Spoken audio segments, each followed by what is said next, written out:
जी, हमारे पास ये सुमंत गिरी जी आए और इन्होंने अपनी व्यथा ये बताई कि एक ऐसे डॉक्टर जिनके पास ऑपरेशन करने का अनुभव नहीं था या ऑपरेशन करने की कोई डिग्री नहीं थी, उन्होंने अपने नर्सिंग और न ही नर्सिंग होम उनका जो है रजिस्टर्ड था और बेसमेंट में उन्होंने ऑपरेशन किया और मेरी पत्नी के सारे ब्लड बाहर मतलब गिर गए और इसी के नाते उनकी मौत हो गई। और उनकी लाश को लेकर के वो अपने गाड़ी में रख कर के और गए इस नर्सिंग आनंद लोक हॉस्पिटल गए। वहाँ जो है डॉक्टर ने इनको मृत घोषित कर दिया। इनको विश्वास नहीं हुआ, ये अपने विश्वास के लिए फिर उनको लेकर के city hospital medical college road पे ये ले गए। वहाँ ने डॉक्टर ने ये कहा कि ब्लड गिर जाने के कारण, ब्लड का काफ़ी रिसाव हो जाने के कारण इनकी मौत हो गई। का शरण लेना पड़ा, क्या ये इसने के पास या फिर संबंधित विभाग के पास जाने का प्रयास किया? जी किया। इन्होंने वहाँ पर जब इनकी पत्नी की मौत हो गई तो ये डॉक्टर दंपति डॉक्टर सुमंत गिरी और डॉक्टर प्रभात दीक्षित और डॉक्टर विद्या दीक्षित, ये दोनों पति पत्नी हैं। ये जो है एक नर्सिंग होम चलाते हैं। क्या नाम है नर्सिंग होम का? अगम्य हॉस्पिटल के नाम से एक नर्सिंग होम चलाते हैं जो रजिस्टर्ड नहीं है हमारे यहाँ, मतलब वो नर्सिंग होम के रूप में रजिस्टर्ड नहीं है।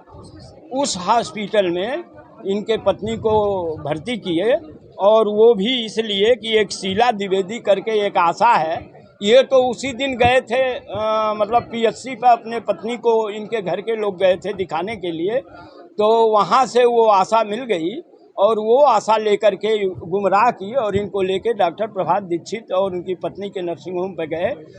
न बोर्ड और तो बड़ा लंबा चौड़ा इन्होंने लगाया, ये सर्जरी वो सर्जरी, लेकिन सही है ये कि उनके पास जो है ऑपरेशन करने का कोई मतलब अनुभव नहीं था, न कोई ऐसी डिग्री थी जो, न उचित संसाधन थे, दोनों थे, न कोई उनकी ऐसी डिग्री थी।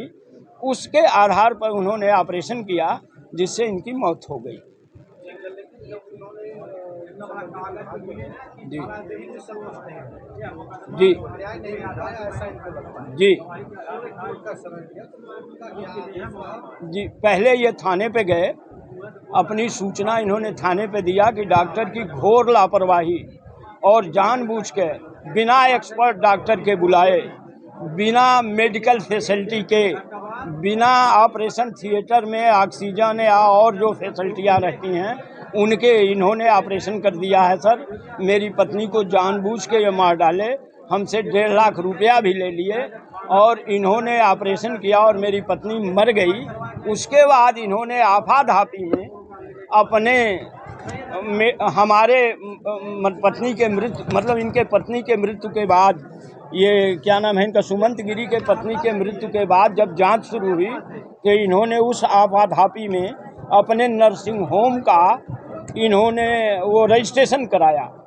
रजिस्ट्रेशन इन्होंने कराया घटना के बाद 1/4/2025 को, और मेरी घटना जो है 13/2/2025 को।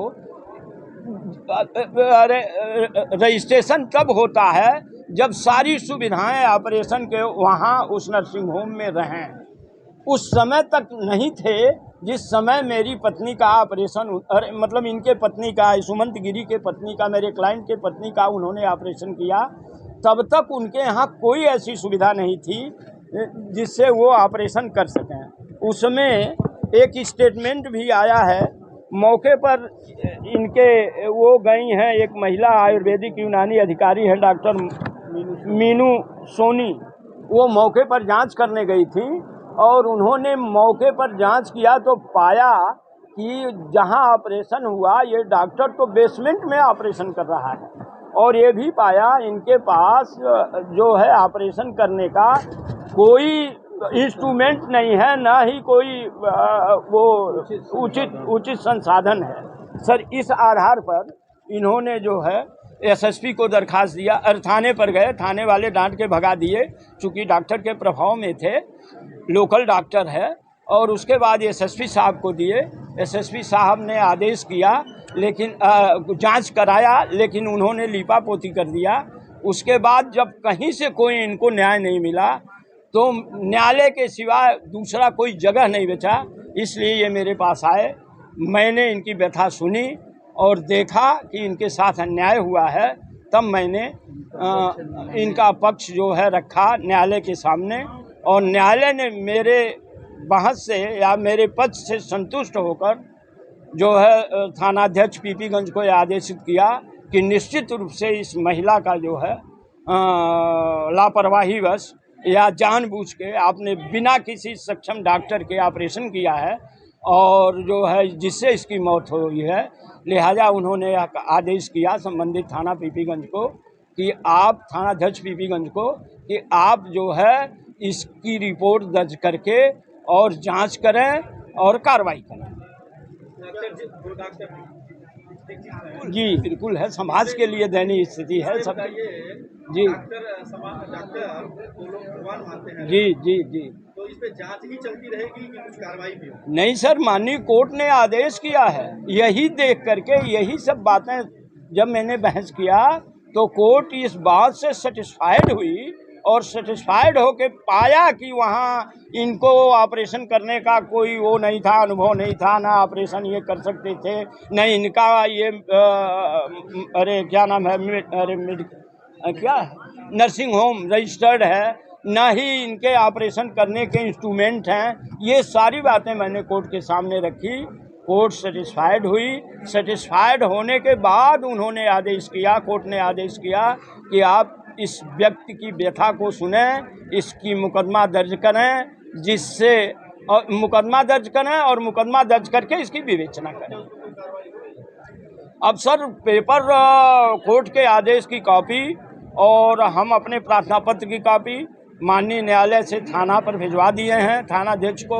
अब उस पर क्या कार्रवाई हुई है, अभी कार्रवाई की पूर्ण जानकारी मुझे नहीं है। अभी 2-3 दिन बीते हैं। अगर नहीं लिखते हैं, नहीं करते हैं तो कोर्ट तो है ही है, फिर मैं यहाँ प्रार्थना पत्र दूंगा कि साहब आपके आदेश का भी पालन नहीं हो रहा है।